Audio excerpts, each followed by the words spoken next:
चलिए, अभी social media पर तारा सोलनी बहुत तेजी से वायरल होता रही। आज फिर हमनी के यहाँ के पास आइल बन गया और वह शायरी से अंदाज लेकर आइल बन गया।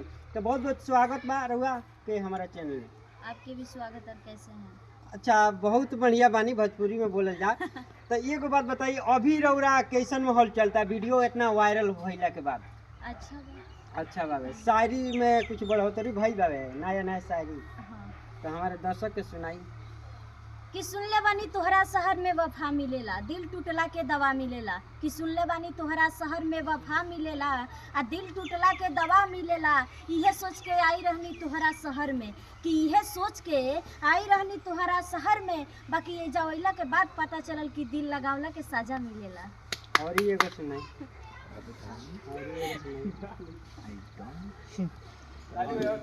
कि भर ठंडी बहरा रहेला सपना हमार पूरत ना बा। कि भर ठंडी बहरा रहेला सपना हमार पूरत ना बा।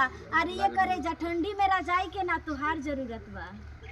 और ये सब ठंडी वाला पूरा शायरी चलता है। और ये एगो दूगो सुनावल जा।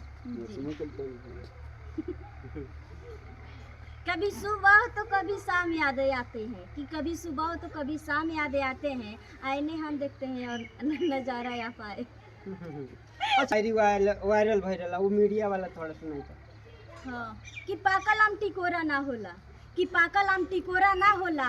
अरे ये न्यूज वाला भैया, तू हमरा वीडियो के लाइक ना करबो तो निहोरा ना होला। और ये एगो मीडिया वाला नया में कोनो सुंदर रहने जो अभी सुनानी है, वो शायरी थोड़ा सुना। अभी सब गाना रहला। हाँ। तो गाना ही गा के सुना दी हमारे एगो दर्शक के जौन भी।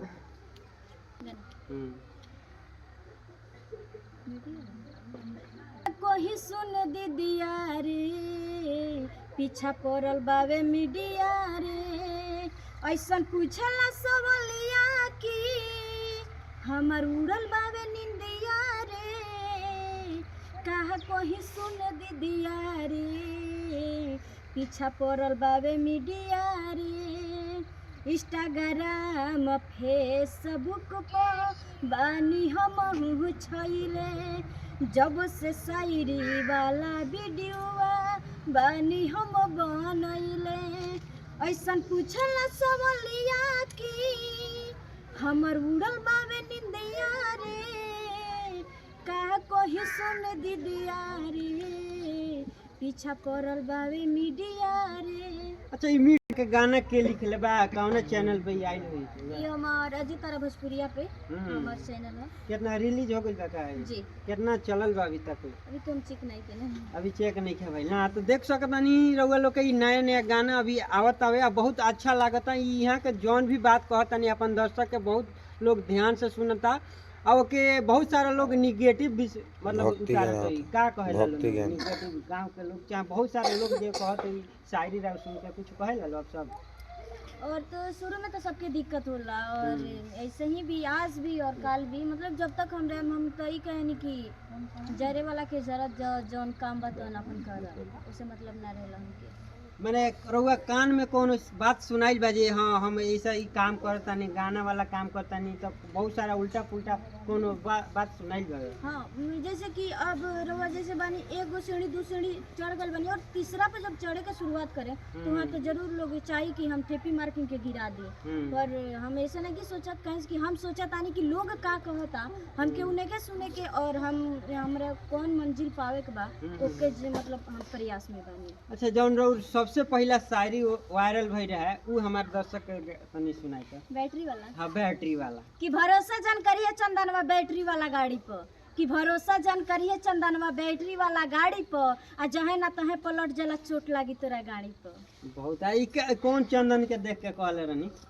बस ऐसे ही इंडिया में बहुत लोग तो अलग अलग मान ले रहे।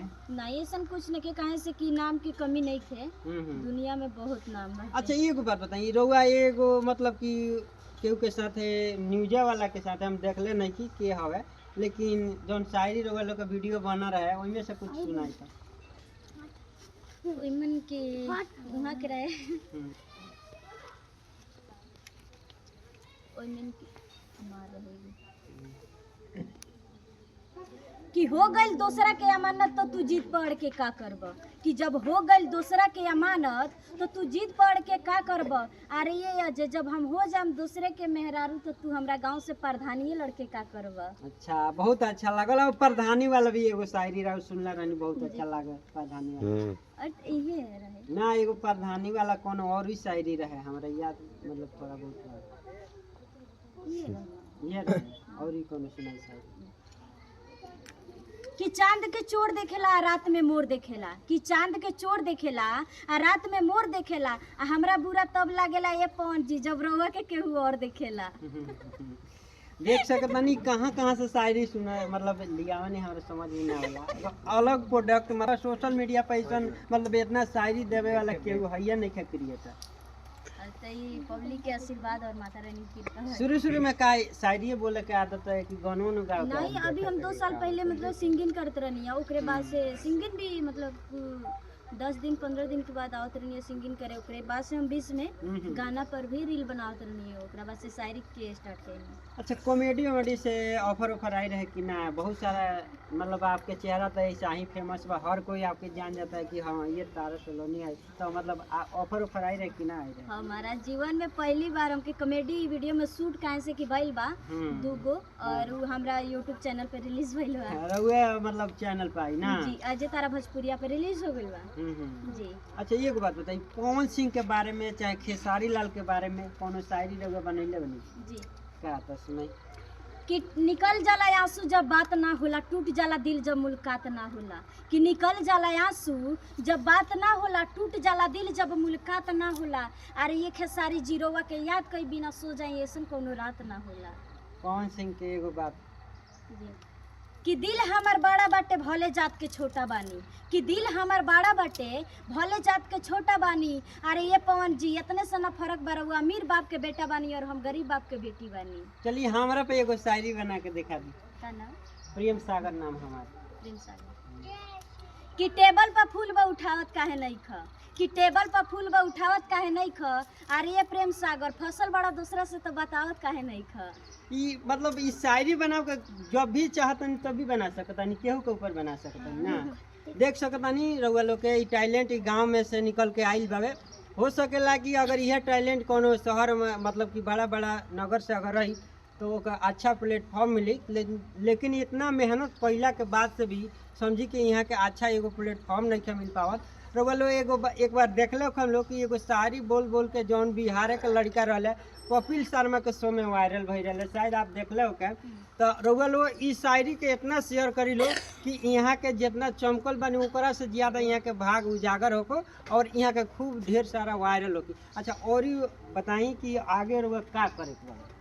अभी तो इंतजार में बानी ताकि मतलब कहीं से भोजपुरी इंडस्ट्री में काम करे के ऑफर आ जाई तो हमके बहुत बढ़िया रहेगा। कैसन ऑफर? मतलब कॉमेडी में काम करे वाला, जैसा कॉमेडिया में रउआ देख सकतानी कि अभी जे मनी महाराज के टीम में अगर काम करत हवे ओकर काफ़ी लाइफ चेंज भइल है, तो अगर उहाँ लोग के टीम में से ऑफर आई तो काम करें? हाँ जरूर।